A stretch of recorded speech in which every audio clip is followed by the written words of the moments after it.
அல்லேலூயா. இந்த நல்ல மாலை பொழுதில் நல்ல கர்த்தருக்குள்ள எத்தனை மகிழ்ச்சியாக இருக்கிறீங்க? ஜெஸ்கி நல்ல மகிழ்ச்சியாக இருக்கியா? கிருஷ்ணன் மகிழ்ச்சியாக இருக்கியா? இங்கே பாரு, நல்ல மகிழ்ச்சியாக இருந்தால் நல்லா கைத்தட்டி நினைச்சனும் நல்லா பாடுறது. அல்லேலூயா அல்லேலூயா. இங்கே எட்டி பார்க்க மாட்டேங்கிறீங்க. ஸ்தோத்திரம். கர்த்தர் நாம விடுவதாக. இந்த மாலையிலும் நாம் தியானத்துக்காக எடுத்து வேத பகுதி சங்கீதங்களின் புஸ்தகம் 12ஆம் சங்கீதம் 5வது வசனம். ஏழைகள் பாழாக்கப்பட்டது நிமித்தமும் எளியவர்கள் விடும் பெருமூச்சின் நிமித்தமும் நான் இப்பொழுது எழுந்து அவன் மேல் சீறுகிறவர்களுக்கு அவனை காத்து சுகமாயிருக்க பண்ணுவேன் என்று கர்த்தர் சொல்லுகிறார். மீண்டும் ஒரு முறை எல்லாம் சேர்ந்து வாசிப்போமா?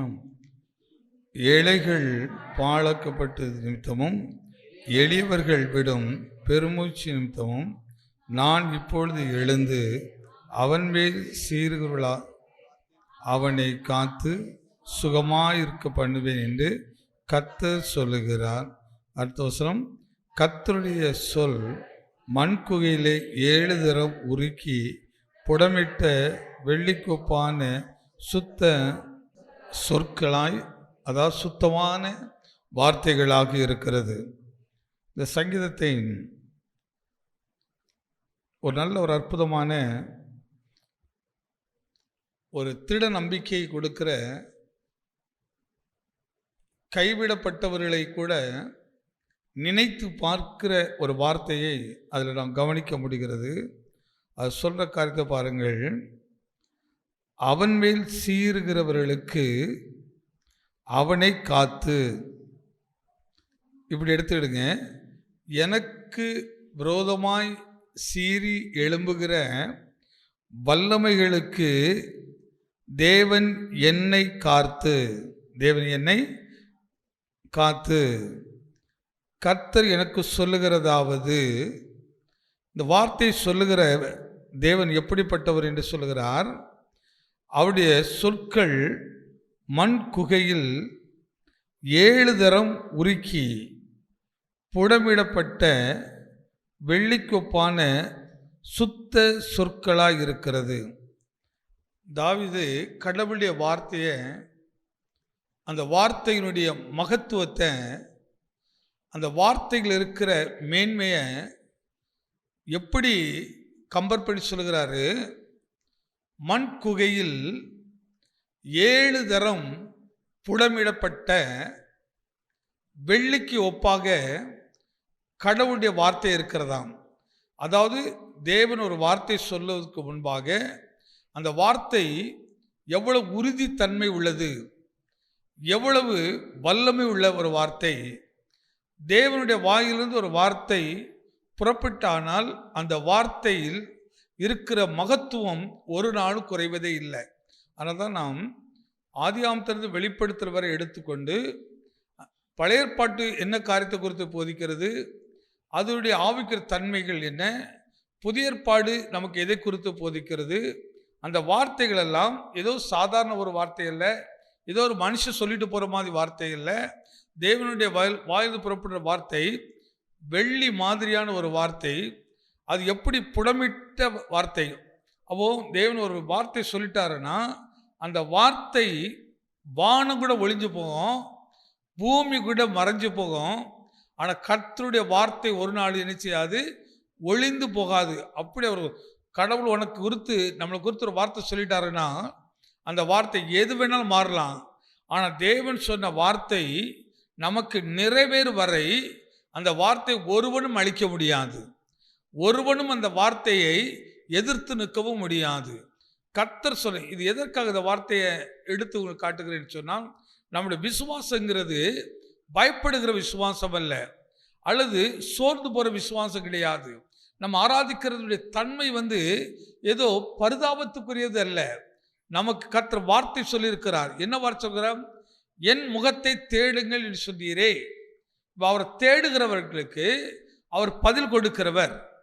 அவர் தேடுகிறவர்களுக்கும் தேடாதவர்களுக்கும் வித்தியாசத்தை காண்பிக்கிற தேவன். இந்த அனுபவத்தை எல்லாம் தாவீது நன்றாக உணர்ந்தபடினால்தான் அந்த வார்த்தை சொல்ல.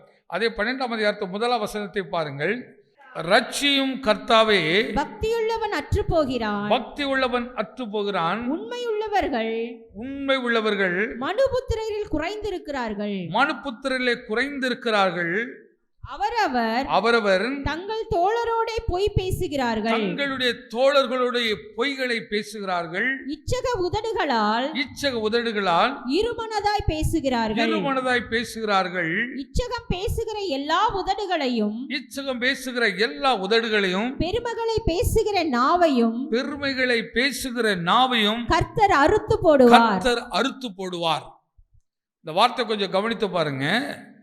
அவருடைய வார்த்தையில் இருக்க வல்லமை, இதெல்லாம் படிக்கும்போது நமக்கு நம்பிக்கை கொடுக்கிறது, நமக்கு ஒரு பயத்தை கொடுக்கிறது.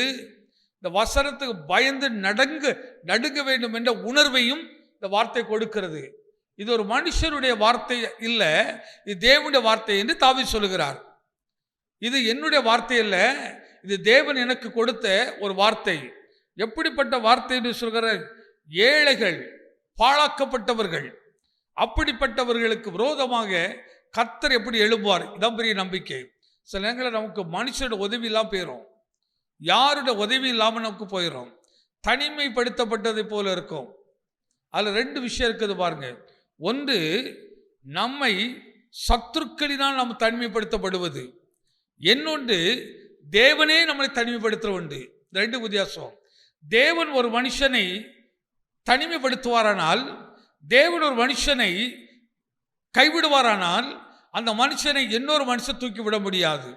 அவர்களை தூக்கிவிடலாம், அவர்களுக்கு உதவி செய்யலாம் என்று நினைத்தீர்களானால், நானும் அதே போலவே ஒன்றுக்கு உதவாதவன மாறிவிடுவேன். ஒரு விஷயத்தை விளங்குவோம். தேவன் ஆசீர்வதிக்காத ஒரு மனுஷனை யாராவது ஆசீர்வதிக்க முடியுமா?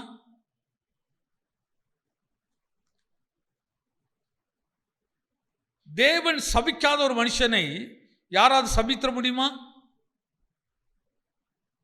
என்ன கண்மணிக்க? தேவன் ஒரு மனுஷனை ஆசீர்வதிக்கிறார். நான் ஆசீர்வதிப்பேன் என்று கர்த்தர் வாக்கு கொடுத்துட்டாரு. கர்த்தர் வாக்கு கொடுத்த பிறகு அந்த மனிதனை, அந்த மனுஷியை, அந்த குடும்பத்தை, அந்த தேசத்தை ஒருவரும் என்ன செய்ய முடியாது, மேற்கொள்ளவே முடியாது. ஆனால் அந்த வார்த்தை இருக்கிறார். அவருடைய வசனம் மண் குகையில் 7 தரம் என்ன செய்தான்? ஏற்கனவே நல்லா என்ன செய்தாச்சு, புடமிட்டாச்சு. இன்னொரு திரும்ப அதை புடமிட வேண்டிய அவசியமே இல்லை. அந்த புடமிடப்பட்ட ஒரு வார்த்தை, அது தேவனுடைய வார்த்தை. இந்த வார்த்தையை படிக்கும்போது நமக்கு ஒரு பெரிய நம்பிக்கை உண்டாகிறது. சில நேரம் ரொம்ப எளிமையாக இருக்கிறவங்க சிறுமைப்பட்டிருப்பாங்க, கைவிடப்பட்ட நிலையில் இருப்பாங்க. அவர்கள் பக்கத்தில் போய் உட்கார்ந்து இயேசு கிறிஸ்துவையும் அவருடைய வார்த்தையை இப்படி நம்ம சொல்லும் போது பாருங்க, அந்த வார்த்தை அவங்க ஏற்றுக்கொண்டாம் அப்படி அவருடைய வாழ்க்கைகளை மாறுகிறதை நாம் கவனித்து பார்த்திருக்க முடிகிறது. அதனால தான் சிறுமைப்பட்டவன் மேல் சிந்தை உள்ளவன் பாக்கியவான், தீங்கு நாளில் கர்த்தர் என்ன செய்கிறாராம், அவனை விடுவிக்கிறான். எவனை?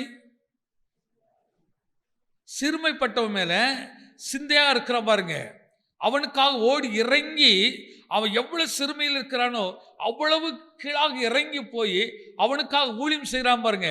அந்த ஊழியம் செய்கிறவனுக்கு தீங்கு வரும்போது தேவன் அது பார்த்துக்கிட்டு இருக்கிறதே இல்லை, தீங்க வரவே விட மாட்டார். அவைகளிலிருந்து விலக்கிடுவார், அவனை அதிலிருந்து பாதுகாத்து விடுவார். அதனால தான் ஊழியம் செய்கிறவனுக்கும் செய்யாதவனுக்கு ஒரு பெரிய வித்தியாசம் இருக்கிறது, ஒரு பெரிய மாற்றம் இருக்கிறது. ஆனால் யார் எதை செய்தாலும் அதை நாம் கர்த்தருக்கென்றே செய்யணும், என் ஆண்டவருக்கென்றே செய்யணும். நாம் எதை செய்தால் மனுஷருக்காக செய்யக்கூடாது. ஒரு மனுஷர் பார்க்க வேண்டும் என்று, விரும்ப வேண்டும் என்று அவர்களுக்காக நம்ம செய்யவே கூடாது. இப்போ நம்ம ஆராதிக்கிறோம்னு சொன்னால் இந்த ஆராதனை கூட மனுஷருக்காகவா தேவனுக்காகவா? தேவனுக்கு என்ன செய்கிறதுக்கும் மனுஷருக்கு என்ன செய்கிறது என்ன வித்தியாசம் இருக்கு?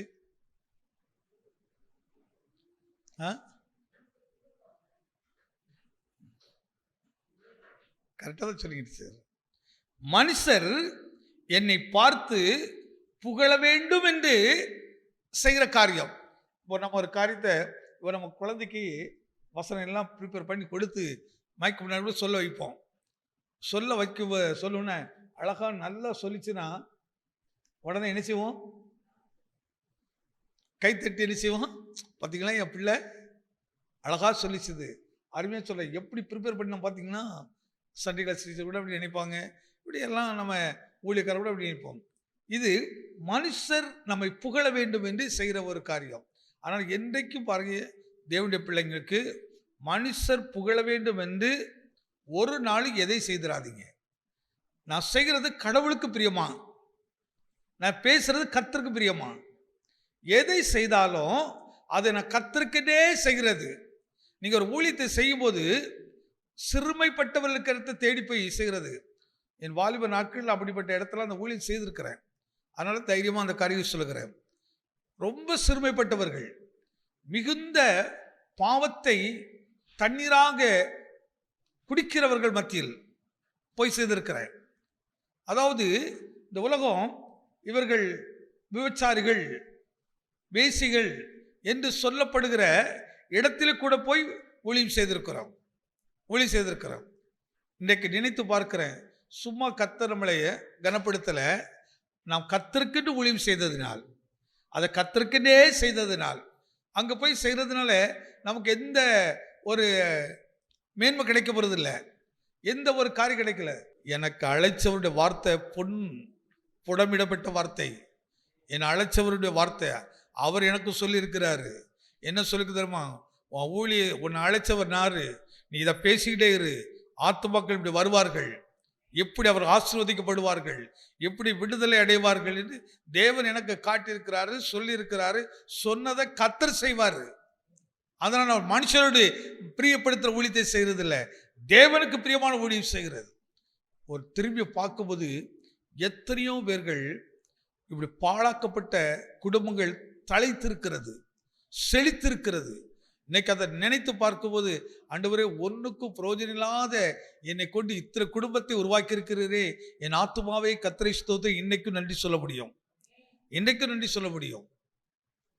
கடந்த நாள் ஒரு பிரதர் அந்த இடங்கள்லாம் பயங்கரமாக ஊழியம் செய்த நாட்கள், இந்த வாலிபன். அதனால தான் எனக்கு ஊழியம் செய்கிறது கல்யாணம் பண்ணுறதுக்கு அப்புறம் செய்கிறதுக்கும் அந்த கல்யாணத்துக்கு முன்னாடி செய்யறதுக்கு ரொம்ப வித்தியாசம் இருக்குது. என்ன அருள்ராஜ், அந்த கல்யாணத்துக்கு முன்னாடி எந்த இடத்துக்கு இறங்கி போகலாம், எந்த இடத்துக்கும் இறங்கி போகலாம். எப்படிப்பட்ட இடத்துக்கு போய் தைரியமாக என்ன செய்ய முடியும், சொல்ல முடியும். குடிகாரம் இருந்தாலும் சரி, அவன் ரவுடித்தனம் இருந்தாலும் சரி, அந்த இடத்துல கூட நம்ம தைரியமாக என்ன செய்ய முடியும், உள்ள போக முடியும். இந்த சாத்துவ நகர்லாம் பயங்கரமான ஏரியா. ஆனால் அந்த ஏரியாவில் தெருவா போய் ட்ராக்ஸ் கொடுக்கறது, பேசுறது, ஒளிஞ்சது நினைத்து பார்த்தா என்ன மகிழ்ச்சி, எவ்வளோ ஆசீர்வாதமாக, எவ்வளவு. இந்த கொடுங்கூர் பகுதியில் கூட 90ல் 89லலாம் இங்கே வந்து ஊழியம் செய்திருக்கிறோம். முள்ளுக்காடாக இருக்கும், அதுக்குள்ளே வந்து அப்போ இந்த இடத்துல நம்ம பார்த்தீங்கன்னா நிறைய இடத்துல சாரை வடிக்கிறதெல்லாம் இருக்கும். அப்போ அந்த இடத்துல மைக் வச்சுக்கலாம் பேசியிருக்கிறோம். ஆனால் நம்ம அன்னைக்கு ஊழிஞ்சவன்னு நினச்சி பார்க்கல. அன்னைக்கு கடவுள் மேலே ஒரு ஆசை, சபை மேலே ஒரு ஆசை, ஊழியர் சொன்னால் அதை செய்யணும், அவ்வளோதான். நம்ம ஊழியத்துக்கு அழைக்கப்படலை. ஆனால் பாஸ்டர் சொல்லியிருக்கிறாங்க ஊழியம் செய்யணும் அப்படின்னுட்டு, அந்த வாஞ்சலுக்கு ஊழியம் செய்கிறது, தகமா செய்கிறது. திரும்பி பார்ப்பேன், இந்த இடத்துக்கு நம்ம வந்திருக்கிறோம், இன்னைக்கு கர்த்தர் இந்த இடத்துலையே ஒரு சபையை கொடுத்து இங்கேயே ஒரு போதகனை வைத்திருக்கிறாரு. என் ஆத்துமாவே ஐயா, சும்மா ஆண்டோட வார்த்தை வர மாறாதுங்க. அதனால தாவீது சொல்கிறாரு, எனக்கோடு பேசினவருடைய வார்த்தை எப்படிப்பட்ட வார்த்தை தெரியுமா? 7 தரம் புடமிடப்பட்டது, 7 தரம் மண் குகையில் புடைபடப்பட்ட வார்த்தையா. என்ன அந்த ஆண்டவர் அழைத்தாரு, அந்த ஆண்டவர் தான் என்ன அபிஷேகம் பண்ணினாரு, அந்த ஆண்டவர் எனக்காக தீர்க்கதரிசியை வீட்டுக்கு அனுப்பினாரு, அந்த தீர்க்கதரிசி எனக்காக காத்திருந்தாரு, அந்த தீர்க்கதரிசி தன்னுடைய கையில் இருந்த அந்த கொம்பிலிருந்து எண்ணெய் எடுத்து தலைமையில் அபிஷேகம் பண்ணாரு ராஜாவாக. அதனால இன்னைக்கு நான் ராஜாவா இருக்கிறேன். யாராவது தடுக்க முடிஞ்சுதான்? ஆண்டவர் வார்த்தை சொன்னாருன்னா அந்த வார்த்தைக்கு எதிர்த்து நின்னா உங்களோடு நிக்கலங்க, உங்கள் தேவனோடு அவங்க எதிர்த்து நிற்கிறார்கள். அதை சரியா விளங்கிடுங்க. அதனால அழைத்தவர் உண்மை உள்ளவர். உங்க அழைப்பை கொஞ்சம் உறுதிப்படுத்தி பாருங்க. தேவன் உன்னை ஒரு நல்ல வேலைக்கு தேர்ந்தெடுத்திருந்தா அந்த வேலையில எத்தனை 1000 பேர் விழுந்தார். அதான் தாவீது இந்த வார்த்தை சொல்கிறார், என் பக்கத்தில் 1000 பேரும் உன் வலது பக்கத்தில் 10000 பேர் விழுந்தாலும் அது உன்னை எதை நம்புறீங்க? தைரியமா நம்புறீங்களா? ஆமே. நீ எந்த இடத்துல இருந்தாலும் சரி, எப்படிப்பட்ட சூழ்நிலை, 1000 இல்ல 10000 பேர் வந்து விழுந்தாலும், உன்னை குற்றப்படுத்தினாலும், உனக்கு எதிராக சதியை பண்ணினாலும் நீ பயப்பட வேண்டிய அவசியம் இல்லை. கர்த்தர் சொன்ன வார்த்தை பிடிச்சுக்க. உன் அபிஷேகத்தார் அந்த அபிஷேகத்தை பிடித்துக்க. ஆண்டவரை நீ அபிஷேகித்திருக்கிறீர், அபிஷேகத்தை வார்த்தைக்கு சொல்லி இருக்கிறீர், அதை மட்டும் பிடித்துக்க. அந்த அபிஷேக நுகங்களை முறித்து விடும். எதை நம்புறீங்க? எல்லா கட்டுகளையும் மறுத்து விடுவார், எல்லா நுகங்களையும் முறித்து விடுவார். ஆனால்தான் வேதம் இப்படி சொல்கிறது, அபிஷேகம் நுகங்களை என்ன செய்யுமா? முறிக்கும். நுகங்களை முறிக்கும். சும்மா தாவீது வார்த்தை எடுத்து பயன்படுத்தல. அதனால 1ஆம் வசனத்தை இப்படி சொல்ல பாருங்க, ரட்சியும் கர்த்தாவே, பக்தி உள்ளவன் அற்று போகிறான், உண்மை உள்ளவர்கள் மனுபுத்திரரை குறைந்து போகிறார்கள். அவர் ஒரு வெளிப்பாட சொல்ற பாருங்க, வரும் நாட்களில் பக்தி அற்று போகும். பக்தி அற்று போகும்னா முழுவதும் போகாது. ரொம்ப பக்தியெல்லாம் தெரியும் போனா, ரொம்ப பக்தியா வேஷம் தரிப்பார்கள், பக்தியாய் காட்டுவார்கள், ஆனா பக்தி இருக்காது. பக்தி உள்ளவர்கள் அற்று போகும் என்று சொல்றாரு. பக்தினா என்ன? விசுவாசம் இல்லை. கரெக்டா சொல்லணும்னா, எது ஒரு மனுஷருடைய செயலின் மேல், அவருடைய வார்த்தை மேல் நாம் வைக்கிற நம்பிக்கை. அந்த வார்த்தை மேல் நம்ம வைக்கிற நம்பிக்கை. இன்னைக்கு யாருடைய வார்த்தை மேலாவது ஒருவர் முழுமையாக நம்பிக்கை வைக்க முடிகிறதா? நம்பிக்கை வைக்க முடிகிறதா? ஏங்க, அன்னைக்கு சொன்னேன், இன்னைக்கு சொல்லலை, அதெல்லாம் திருப்பி பேசவே கூடாது. சொல்லமா சொல்லுங்க. என்கிட்ட ஒருத்தர் சொன்னார், நான் உங்களுக்கு இதெல்லாம் செய்வேன் அதெல்லாம் செய்வேன்னாரு. திடீர்னுட்டு ஒரு சந்தர்ப்பம் வருது, நான் கேட்குறேன், பிரதர் நீங்கள் அன்னைக்கு இது சொன்னீங்களா, எப்படி செய்திடலாமா அப்படின்னு. இல்லை பிரதர், அது அன்னைக்கு சொன்னேன், இன்னைக்கு அது சரியாக வரல. அப்போ அதில் என்ன இல்லை நம்பிக்கை? அவர் சொன்ன அவருடைய வார்த்தையிலேயே அவர்களுக்கே நம்பிக்கை இல்லை. அப்போ எப்படி தேவன் மேல ஒரு நம்பிக்கை வரும்? இன்னைக்கு தேவன் மேல் நம்பிக்கை உள்ளவர்கள் போல, பக்தி உள்ளவர்களை போல காட்டுகிறது தவிர, ஆனால் பக்தி இல்லை, அவர் மேல் நம்பிக்கை இல்லை. ஏன் இந்த நம்பிக்கை இல்லைன்னு சொல்றேன்? நம்பிக்கை இருக்குமானால் தேவன் விரும்புகிறதான் செய்வோம், தேவன் சொன்னதை மட்டும்தான் செய்வோம். நம்பிக்கை இல்லாதனால தான் நான் விரும்புகிறதை செய்கிறேன். அதனால்தான் நம்பிக்கையுடைய சிறைகளே அரணுக்கு திரும்புகள். நீ கர்த்தர் மேல நம்பிக்கை வச்சிருந்தா அந்த அரணுக்குள்ள வந்துரு, அங்க உனக்கு பாதுகாப்பு இருக்குது. நீ சந்தேகப்படாம வா, சந்தேகப்படாம அந்த அரணுக்குள்ள வா, உனக்கு அங்கே இளைப்பாறுதல் இருக்கிறது, அந்த இடத்துல உனக்கு பாதுகாப்பு இருக்குது. அந்த அரணுக்குள்ள வா, உனக்கு ஒரு மேன்மை இருக்கிறது. அழகா வார்த்தை சொல்றாரு, நம்பிக்கையுடைய சிறைகளே அரணுக்கு திரும்புங்கள். அப்போ அரணை விட்டு நீ இப்ப வெளியே இருக்கிறா, நம்பிக்கை இல்லாம இருக்கிறா, விசுவாசத்தை இழந்து போயிருக்கிறா, தேவனுடைய வார்த்தை மேல உனக்கு கொஞ்சம் கூட நம்பிக்கை இல்லை, தேவன் உன்னோட சொல்ல தீர்க்கதரிசி மேல் நம்பிக்கை இல்லை, கர்த்தருக்கு வெளிப்படுத்த வெளிப்பாடு மேல் நம்பிக்கை இல்லை. கர்த்தர் சில தரிசனம் காட்டினாலும் அந்த நீங்க எதுனாலும் மறக்கலாம், தரிசனத்தை மறந்துடக்கூடாது, கர்த்தர் கூட பேசுகிற வார்த்தைகளை மறக்கக்கூடாது. ஏன்னா வானமும் பூமியும் ஒளியலாம், ஆனால் கர்த்தருடைய வார்த்தை ஒரு நாள் நினைச்சதுல இதெல்லாம் வேதத்தில் நீங்கள் பார்க்கும்போது யார் யாருக்கு கர்த்தர் என்ன சொன்னார் அப்படியே செய்தார். இதில் குறிப்பாக நாம் கவனித்து பார்க்க வேண்டுமானால், யோசேப்பு கர்த்தர் வெளிப்படுத்த காரியம், தானியலுக்கு கர்த்தர் வெளிப்படுத்த காரியம், யாக்கோபு கர்த்தர் வெளிப்படுத்த காரியம், ஈசாக்கு கர்த்தர் வெளிப்படுத்த காரியம், ஆபிரகாமுக்கு கர்த்தர் வெளிப்படுத்த காரியம், இப்படி முற்பிதாக்கள் ஒவ்வொரு யாருக்கெல்லாம் வெளிப்படுத்துகிறாரோ அது ஒரு நாள் கூட மாறலை, அது சொன்னதெல்லாம் செய்திருக்கிறார். இவங்கெல்லாம் பழைய ஏற்பாடு நினைச்சுக்கிறேன். புதிய ஏற்பாட்டில் யாரெல்லாம் அழைத்தாரோ அவர்களுக்கு சொன்ன வார்த்தை மாறல, அதையும் விட்டுருங்க. இன்னைக்கு நம்மோடு செய்த காரியத்தை எனக்கு ரொம்ப பிரியதுன்னா அவைகளெல்லாம் ஒரு நினைவில் கொண்டு வரணும். ஆனால் இன்றைக்கு நான் யார்? இன்னைக்கு கர்த்தர் உங்களோடு என்ன பேசியிருக்கிறார்? இப்போ நான் ஆலயத்து வரேன்னா என்ன நம்பிக்கையில் வரேன்? எது மேல் நம்பிக்கை வச்சு வரீங்க? நம்பிக்கை சதிச்சிடக்கூடாது. அந்த வார்த்தை எப்படி இருக்கிறா பாருங்க. பக்தி உள்ளவன். பக்தி எரிச்சக்கூடாது நமக்கு. அதுதான் இன்னைக்கு நான் சொல்றேன், பக்தி மனுஷருக்கா தேவனுக்கா? நீ மனுஷர் பார்க்கிறபடி இந்த பக்தியை காட்டுறது. நான் சில விஷயங்கள் கொஞ்சம் கூட நம்ம ஏற்றுக்கொள்றதுக்கு இல்லை.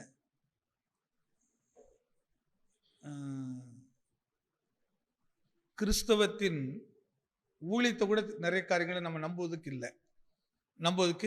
இல்லை. ஒரு முறை ஒரு ஸ்டுடியோக்கு போயிருந்தேன், ரெக்கார்டிங் ஸ்டுடியோக்கு. அப்போ அந்த ரெக்கார்டிங் பண்ணும்போது அந்த டைரக்டரு யாரோ ஒருத்தர் பாடுனாங்க. அந்த பாடுனதுக்கு இன்னொருத்தர் அவங்களுடைய ஃபேஸை காட்டுறாங்க. அப்போ அவங்களுக்கு இந்த பாட்டு போயிட்டே இருக்குது. அதை கேட்டுக்கிட்டே இவங்க பாடியை அதுக்கேற்ற மாதிரி அசைக்கணும். வாய் அசைக்கணும், கை அசைக்கணும், பாடி எல்லாம் ஆக்ஷன் கொடுக்கணும். அப்படி அப்போ அப்படியே அவர் டைரக்டர் சொல்லி கொடுக்க அப்படிலாம் பண்ணுறாங்க. பண்ணி முடிச்சோடனே, பிரதர் நான் ரொம்ப நல்லா பண்ணினேண்ணா, அந்த வார்த்தை என்ன அர்த்தம்? பக்தி என்கிட்ட இல்லை, ஆனால் என்ன இந்த பார்க்குறவங்க இன்னார் பக்தி உள்ளவங்க மாதிரின்னு சொல்லணும். என்ன அழக நான் என்ன சொல்லுவேன், இது சினிமா உலகம். அவர்கள் காசுக்காக அதை செய்கிறார்கள், காசுக்காக எதையும் செய்வார்கள், காசுக்காக எப்படி வேணா நடிப்பார்கள். அதே வியாபார தன்மையை எதுக்குள்ள கொண்டு வந்துட்டோம்? பக்தியை கொண்டு வந்துட்டோம், தேவ பக்தியை. அப்போ இயல்பா அதை செய்யலை. ஒருத்தர் சொல்கிறாரு, இந்த வார்த்தைக்கு உன் கை எப்படி அசைக்கணும், இந்த வார்த்தைக்கு உன் உதடு இப்படி அசைக்கணும், உன் வார்த்தைக்கு உன் கண்ணு இப்படி இருக்கணும், உன் வார்த்தைக்கு உடல் பாவனை இப்படி இருக்கணும்.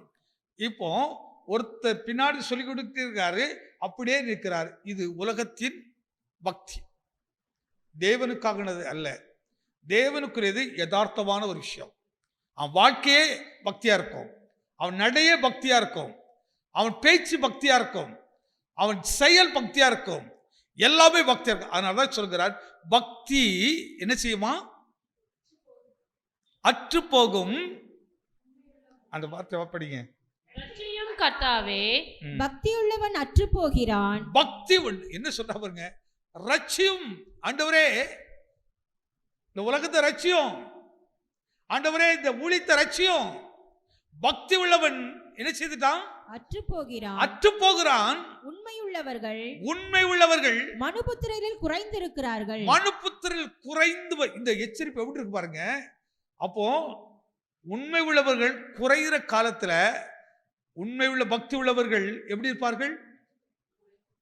உண்மையா இருப்பார்கள், இருக்க மாட்டாரா? நீ குறைகிற கூட்டத்தில் இருக்கணுமா, நிறைவான கூட்டத்தில் இருக்கணுமா? என்ன அற்புதமா தாவீதுடைய ஒவ்வொரு வார்த்தை. காலையிலும் தாவீதை குறித்த பேசுறேன், இப்பொழுதும் நான் தாவீதை குறித்த காட்டுறேன். தாவீது உள்ளத்தில் இருந்து தேவன் வெளிப்படுத்த காரியங்கள். தாவீது நிறைய தன்னை குறித்தே பேசுவார். எனக்கும் ஆண்டவருக்குள்ள உறவு, சில ஆண்டவர்கிட்ட எவ்வளவு விலகி இருக்கிறேன் என்று அந்த காரியத்தை குறித்து பேசுவார். பக்தி உள்ளவன் இன்னைக்கு குறைஞ்சிக்கிட்டே இருக்குது, உண்மை உள்ளவன் குறைஞ்சிக்கிட்டே இருக்குது. இப்போ நம்ம என்ன சொல்றோம், இந்த காலம் இப்படிதான் பிரதர். இப்போ இந்த காலத்துக்கு ஏற்ற மாதிரி போகணுமா, தேவன் நமக்கு ஏற்படுத்த காலத்தில் இருக்கணுமா? என்ன காலத்தில் இருக்கணுங்க? இதாங்க பிசாசு பெரிய தந்திரம். அவன் முன்னாடி புதுசு புதுசாக காட்டிகிட்டே இருப்பான், புதுசு புதுசாக அவன் முன்னாடி வெளிச்சம் போட்டு காட்டிக்கிட்டே இருப்பான். இந்த கிராமங்களில் ஒரு சீசன் வரும், அந்த சீசனில் துணி வியாபாரம் பண்ணுறதுக்கு பெரிய பொட்டலம் கட்டிட்டு சைக்கிளில் வருவாங்க, சைக்கிளில் தான் வருவாங்க. அவங்க இந்த எப்போ அந்த கடையை போடுவான்னு சொன்னால், சூரிய வெளிச்செல்லாம் தணிந்து ஒரு 7 மணி எல்லாரும் சாப்பிட்டுக்கிட்டு பிடிச்ச பிறகு நடு தெருவில் ஒரு மண்ணெண்ணெய் விளக்கு நல்ல பிரகாசம் எரியும், அதை முதல்ல பொருத்துவான், கடை விரிப்பான், விரித்து அழகாக அடுக்கி வச்சுட்டு அதுக்கப்புறம் ஒவ்வொன்றா எடுத்து இலப்படும். 10 ரூபாய், 50 ரூபாய், 100 நீட்டு. எனக்கு அப்போ நாங்கள் சின்ன வயசில் விளங்கலை, ஏன் இவன் இந்த கடையை பகலில் போட மாட்டேங்கிறான், காலையில் பார்த்தா அவன் இருக்கவே மாட்டான், காலையில் பார்த்தா இருக்கவே மாட்டான். வாசியா விரும்பி அம்மா மாதிரி போட்டு ஏழை போட்டு வாங்கிடுவாங்க, சாரீஸு பெட்ஷீட்டு அது இதுட்டு வாங்கிடுவாங்க. கொஞ்சம் கொடுத்துட்டு அடுத்த நாள் தண்ணியில் கூட போட்டான், தண்ணியில் ரத்தமாக மாறிடும், நல்ல ப்ளூவாக மாறிடும், துணிலாம் சுருங்கி போவோம், துணிலாம் சுருங்குவோம். வாங்கும்போது அவ்வளோ பளபளப்பா. எதுக்கு அப்படி தெரியும்? அந்த லைட் வெளிச்சத்துக்கு அவ்வளவு பிரகாசம் நல்லது போல காட்டும், பளபளப்பா காட்டும். ஆனா எப்போ அது உண்மை தெரியும்? ஒரே ஒரு தண்ணீர் தான். ஒரு முறை தண்ணீரை முக்கிட்டு பார்த்தா மறுநாள் சொல்லுங்க, பெரியமா நாங்கள் இப்படி எடுத்தோம். அவங்க சொல்லுங்க, ஏய் நான் எடுத்தது இப்படி தானே இருக்குது, எல்லாம் சொந்தக்காரங்க தானே இருப்பாங்க. ஒருத்தர் அதை எப்படி சொல்லுவாங்க, அடுத்த வரட்டு பார்க்குறான், அவன் அடுத்த முறையாக அங்கே வரப்போகிறான். இன்னொரு கொஞ்சம் நாள் கழிச்சு, 1 வருஷம் கழிச்சு 26 வருவான். அவன் சொன்னான், அவனை ஃப்ராடுங்க. அவன் யாரு? ஃப்ராடுங்க. நாங்கள் திருப்பூர்லேருந்து கொண்டு வரோம் அப்படிமா. எங்கேருந்து கொண்டு வரோம்? திருப்பூர்லேருந்து கொண்டு வரோம் அப்படிமா. இவன் பேசுறேன். அப்பவும் பாருங்க, அதையும் நம்பி எடுப்பாங்க. அதுக்கு பிறகு தெரியும் அவனை விட மோசமான ஃப்ராடு அப்படி இருக்கு தெரியும். உண்மை பேசுகிறவர் இல்லை. அப்போ இன்னைக்கு உண்மை பேசுகிறவர்களாய் மாறணும், மாறட்டமா அப்படி நான் சொல்லலைங்க, வேதம் சொல்லுகிறது. தேவன் எதிர்பார்க்கிறார். பக்தி உள்ளவர்கள் அற்றுப்போகிற காலங்க. அந்த பக்தி நான் தேவன் மேல நம்பிக்கைன்னு சொல்லுவார்கள், ஆனால் தேவன் மேல் நம்பிக்கை இருக்காது. தேவன் மேல் விசுவாசம் என்று சொல்வார்கள், விசுவாசம் இருக்காது. தேவனுக்காக வாழ்கிறேன்னு சொல்வார்கள், ஆனால் தேவனுக்காக வாழ்கிறேன். தங்கள் அறிவின்படியும் தங்கள் ஞானத்தின்படியும் தங்களுக்கு இஷ்டமானபடியும் தங்களுக்காகவே செய்வார். அதனால்தான் நாம் எதை செய்தாலும் தேவனுக்கென்றே செய்யணும், கர்த்தருக்கென்று செய்யணும், மனுஷருக்கென்று செய்யாதீங்க. அதனால்தான் மனுஷர் உங்களை புகழும் போது, இன்னைக்கு உள்ள ஊழியக்காரங்களுக்கும் ஒரு 30-40 வருஷத்துக்கு முன்னாடி உள்ள ஊழியர்கள் நிறைய வித்தியாசம். அன்றைக்கு ஒரு ஊழியக்காரங்கிட்ட நீங்கள் போயிட்டு, பிரதர் உங்கள் ட்ரெஸ் ரொம்ப அழகாக இருக்குன்னு சொன்னால் மறுநாள் அந்த ட்ரெஸ்ஸை போடவே மாட்டாங்க.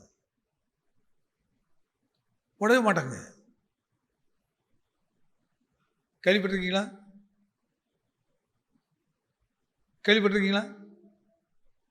என்ன அவங்களுக்கு நம்ம ட்ரெஸ்ஸு நல்லா இருக்குன்னு சொல்லிட்டான், அடுத்து அந்த ட்ரெஸ் போட மாட்டாங்க.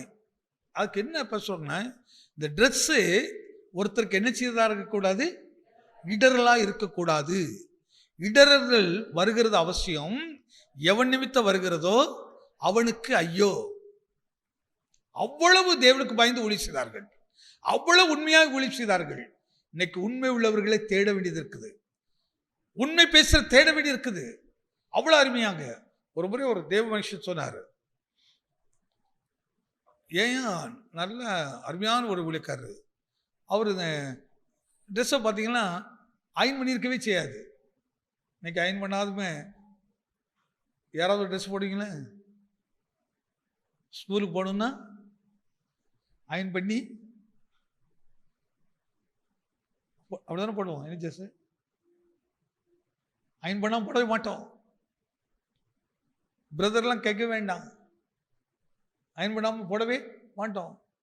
இந்த சின்ன குட்டிஸ் கூட கேட்டு பாருங்க, ஆமாம் கசக்கிறதுக்கு யாரை போடமானீங்க.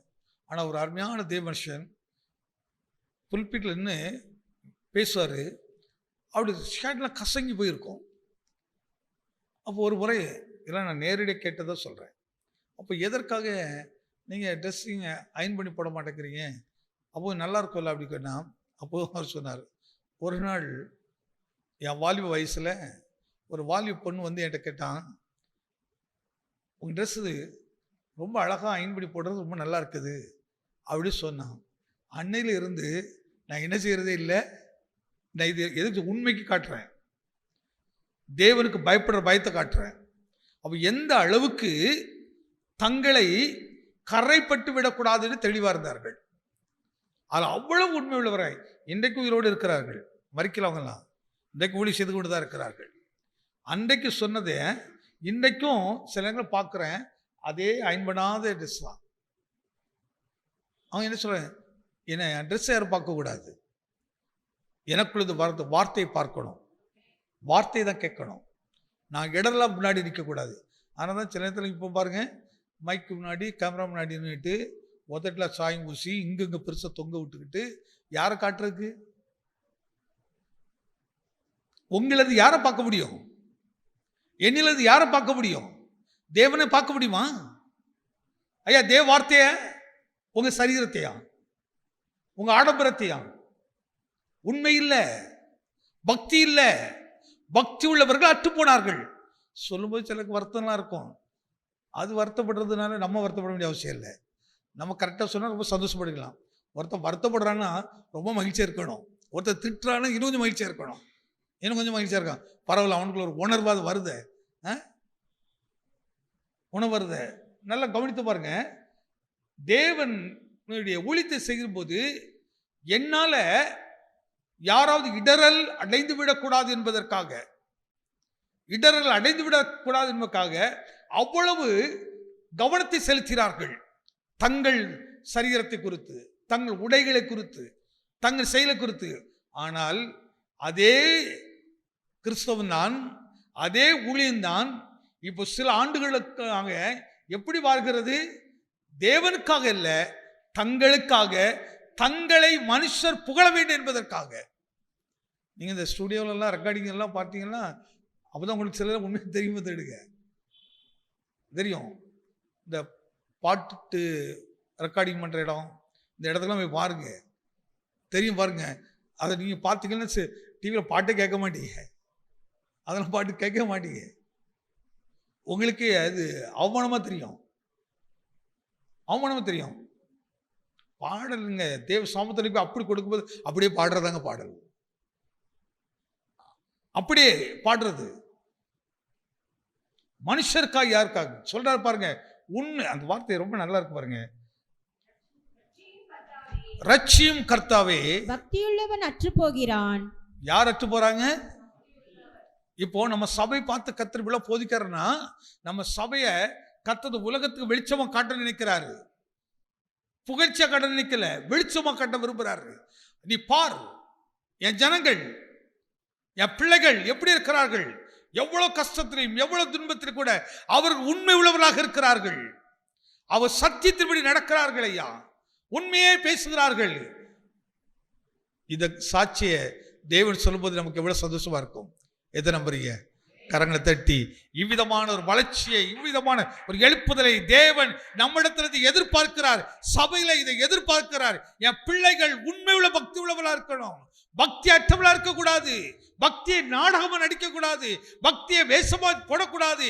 உண்மையான பக்தியை வெளிப்படுத்துகிற சபையாய் ஜனங்களாய் மாறணும் அப்படின்னு தேவன் அவளோடு எதிர்பார்க்கிறார், விரும்பி பார்க்கிறாரு. என் ஜனங்கள் உண்மையை பேசணும்னு நினைக்கிறாரு, உண்மையே பேச நினைக்கிறாரு, உண்மையை நடக்கணும்னு எதிர்பார்க்கிறாரு. இது அவருடைய தாகம். அந்த வார்த்தை சொல்கிறாய் ஐயா, கடைசி நாட்களில் உண்மை பேச இருக்க மாட்டார்கள், பக்தி உள்ளவர்கள் இருக்க மாட்டார்கள். அன்றைக்கு இல்லையா, அன்றைக்கு சொன்ன தீர்க்க தரிசனங்கள் இன்றைக்கு நம்ம கண்ணு முன்னாடி பார்த்துக்கிட்டே இருக்கிறோம், நம்ம கண்கள் முன்னாடி பார்த்துக்கிட்டே இருக்கிறோம். நம்ம இதெல்லாம் கவனத்தில் வைத்து தான் பிள்ளைகள் இந்த டான்ஸ் இதுகளுக்கெல்லாம் இடம் கொடுக்க கூடாதுன்னு சொல்றது. இதெல்லாம் மனதில் வைத்து தான் அது தவறான வழிக்கு பிள்ளைகளை கொண்டு போயிடும், தவறான எல்கையில் கொண்டு போயிடும். ஒரு ஸ்டேஜுக்கு அப்புறம் அந்த பிள்ளைகளை என்கரேஜ் பண்ணுறது இல்லை. எதை என்கரேஜ் பண்றோம்? வசனத்தின்படி பிள்ளை நடக்க பழக்கிறது. சின்ன வயசுலேயே அது உண்மையை பேசுவதற்கு, சின்ன வயசுல மட்டும் கொடுப்பதற்கு.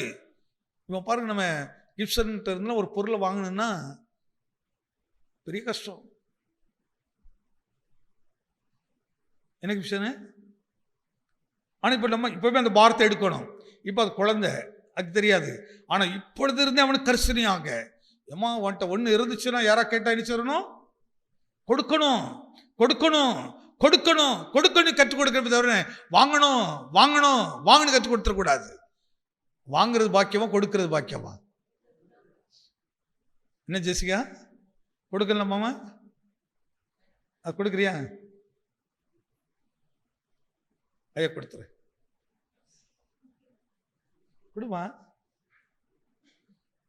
நான் இன்னும் அழுது நான் எங்கள் அம்மாட்ட வாங்கியிருக்கிறேன், இதை போய் கேட்குறீங்க மாதிரி இருக்கு. அப்படி தரமா நம்ம பிள்ளைகளுக்கு இன்னும் வசனம் அப்படிதான் கற்றுக் கொடுக்குது. உன் பிள்ளைகளுக்கு நீ கருத்தாய் போதி. அம்மா மாதிரி ரொம்ப பிள்ளைக்கு கற்றுக் கொடுங்க. நம்ம பிள்ளைகளுக்கு நம்ம தான் என்ன செய்யணும்? வசனத்தை சொல்லி சொல்லி கற்றுக் கொடுக்கணும். அப்படி பாருங்க, 101 இருக்காது. தேவன் விரும்புகிற அழகான ஒரு பிரிச்சுவல் வளர்ச்சி சபையாக தேவன் நம்முடைய சபையை உருவாக்குவார். அப்போ நமக்கு தான் பொறுப்பு இருக்குது. அந்த பொறுப்பு நமக்கு தான் இருக்குது. அப்போ சின்ன வயசுல நீங்க அதான் விபிஎஸ் ரொம்ப முக்கியமானது. விபிஎஸ் ரொம்ப முக்கியமான ஊழியம். என்ன டீச்சர், இந்த சின்ன வயதில் எவ்வளவு நம்ம கற்றுக் கொடுக்குறோமோ அது ஒரு நாள் சொல்ல வந்த பிள்ளைங்க, அன்றைக்கு நான் விபிஎஸ்ல கற்றுக்கிட்டேன், சண்டே ஸ்கூலில் இதை கற்றுக்கிட்டேன். அதனால தான் இது இந்த விபிஎஸ் ஊழியங்கிற சாதாரண ஊழியம் இல்லைங்க. அது செய்கிறது ஒரு உண்மையான ஒரு அற்புதமான ஒரு ஊழியம். ஏன்னா சின்ன பிள்ளைகளை கொஞ்ச நேரம் பத்திரம் பார்க்குறது பெரிய கஷ்டம், அதுக்கு ஒரு கதை சொல்லி புரிய வைக்கிறது ரொம்ப கஷ்டம். அப்போ அதை செய்கிறீங்கன்னா எல்லா ஊழியத்தை பார்க்க உங்களோட மகிமையான ஊழியம் இருக்கா இல்லையா? சங்கீதம் 12:5 வாசிங்க, முடிச்சிடலாம். ஏழைகள் பாழாக்கப்பட்டதின் நிமித்தமும், ஏழைகள் பாழாக்கப்பட்டது நிமித்தமும், எளியவர்கள் விடும் பெரும் மூச்சின் நிமித்தமும், எளியவர்கள் விடும் பெரும் மூச்சின் நிமித்தமும் நான் இப்பொழுது எழுந்து அவன் மேல் சீறுகிறவர்களுக்கு அவனை காத்து சுகமாய் இருக்க பண்ணுவேன். அவர்கள் மேல் சீறுகிறவர்களுக்கு அவனை காத்து. எவனை காத்து? எளியவர்களுக்கு. எவனை காத்து? பாழாக்கப்பட்ட. நீ ஒருவேளை யாரால நீ பாழாக்கப்பட்டுக்கிட்டு இருக்காயோ, பாழாக்கப்பட்ட நிலையில் இருக்கிறீர்களோ, பயப்படாதீங்க. உங்களை பார்த்து கர்த்தர் பேசுறாரு. மகனே நீ சோர்ந்து போகாத, மகளே நீ சோர்ந்து போகாத, என் ஜனமே நீங்க சோர்ந்து போகாதீங்க, நான் எழும்புவேன்னு சொல்றாரு. எத்தனை நம்புறீங்க? கரங்களை தட்டி கர்த்தர் உனக்காக எழுப்புவாரு, கர்த்தர் உனக்காக எழுப்புவாரு. நானே எழும்பி, அந்த வார்த்தை சொல்ற பாருங்க, நானே எழும்பி நான் உன்னை காத்து உன்னை சுகமாக இருக்க பண்ணு. எவ்வளவு அற்புதம் வருது! கரங்களை தட்டி ஆண்டவத்தை வருது. உன்னை சுகமாக சுகமாக கத்திரம வைக்கிறவர்கள். அதனால்தான் எத்தனை விதமான சூழ்நிலைகள் எழுப்பி வந்தாலும் இந்த வார்த்தை புடமிடப்பட்ட வார்த்தை, புடமிடப்பட்ட வார்த்தை. அவமானம் நிந்தை என்று பயந்து சோர்ந்து தப்பு பண்ணிடாதீங்க. சில நேரத்தில் இதை பார்த்து தப்பு பண்ணிடுவோம். என்ன எனக்கு எல்லாம் போச்சுது, எல்லாமே போனாலும் பரவாயில்ல, உண்மை நம்ம விட்டு போக வேண்டாம், நீதி உங்களை விட்டு போக வேண்டாம், தேவனுக்கு பயப்பட பயம் உங்களை விட்டு போக வேண்டாம். நீங்க எல்லாமே இழந்து போகலாம். எழுதி வைத்துக் கொள்ளுங்கள், நீ இழந்ததை கர்த்தர் திரும்பவும் பல மடங்காக உன் கரத்திலேயே கிடைக்க பண்ணுவார். உங்களுக்கு திரும்ப அது கிடைக்கும். ஏனென்றால் உங்களுக்காக எழும்புகிறவர் யார்? புடமிடப்பட்ட வார்த்தையை சொன்ன தேவன். தாவீது அதை விளங்கிறத சொல்லாரு. அவர் எழுப்புவார், யார்? அவர் என்னை சுகமாக தங்க பண்ணுவார். இதை விட என்ன ஆசீர்வாதம் வேணுங்கிறீங்க? உங்க எதிர்காலம் சுகமாக இருக்கும், சுகமாக தங்க பண்ணுவார். சுகம் என்று சொன்ன ஒரு நன்மையும் குறைபடாதபடிக்கு எல்லா காரியத்தை கர்த்தர் வாக்கியம் பண்ணுவார். நமக்கு நன்மையே உன் வீட்டுக்குள்ள நடக்கக்கூடாதுன்னுட்டு ஒரு பெரிய கூட்டமே எழுப்பி நிற்கும். அந்த பெரிய கூட்டத்துக்கு மத்தியில் கர்த்தர் உனக்கு நன்மையை உண்டாக்கி எப்படி எடுக்கணும் தெரியுமா? எனக்காகவே கர்த்தர் ஒரு நன்மை உண்டாக்குவார். எதை நம்புறீங்க? என் குடும்பத்துக்காக ஒரு கர்த்தர் நன்மை உண்டாக்குவார். என் வீட்டில் மகிழ்ச்சியை கொடுப்பதற்காக ஒரு நன்மை உண்டாக்குவார். அதை உண்டாக்கி கர்த்தர் உன் சத்துருக்கு முன்பாக உன் தலையை உயர்த்தி விடுவார். எதை நம்புறீங்க? அற்புதமான தேவன். இந்த வார்த்தை புடமிடப்பட்ட வார்த்தை. தேவன் அதை சொன்னதை செய்து முடிப்பார். யாவரும் நாம் எழுந்து நின்று கொஞ்ச நேரம் கர்த்தரை மகிமைப்படுத்துவோம்.